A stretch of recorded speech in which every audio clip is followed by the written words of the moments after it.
तो चलिए दोस्तों, आप लोग देख रहे हैं लोग भोजपुरिया पेज और आप लोग का फिर से स्वागत है हमारे भोजपुरिया पेज में।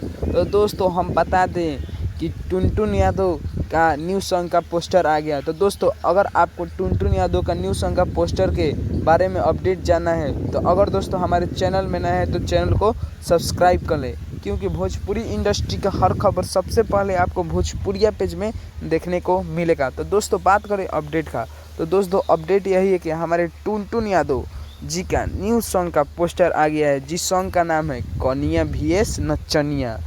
दोस्तों यह सॉन्ग बहुत ही बवाल और बहुत ही सुपर डुपर गाना आने वाला है। तो दोस्तों बात करें इस गाने का राइटर, तो इस गाने का राइटर है सोनू यादव। और दोस्तों बात करें इस गाने में म्यूजिक डायरेक्टर, तो इस गाने में म्यूजिक डायरेक्टर हैं आर्या शर्मा। और दोस्तों बात करें इस गाने का कंपोजर, तो इस गाने का कंपोजर हैं जितेश यादव। और दोस्तों इस गाने के डायरेक्टर हैं नितेश यादव बिहारी। तो दोस्तों बात करें यह गाना किस चैनल से रिलीज होगा, तो दोस्तों यह गाना दीपाली फिल्म्स यूट्यूब चैनल से रिलीज होगा। तो दोस्तों इस गाने में टुनटुन यादव के साथ नजर आने वाली है सोना पांडे। और दोस्तों यह सॉन्ग बहुत ही धाकर है।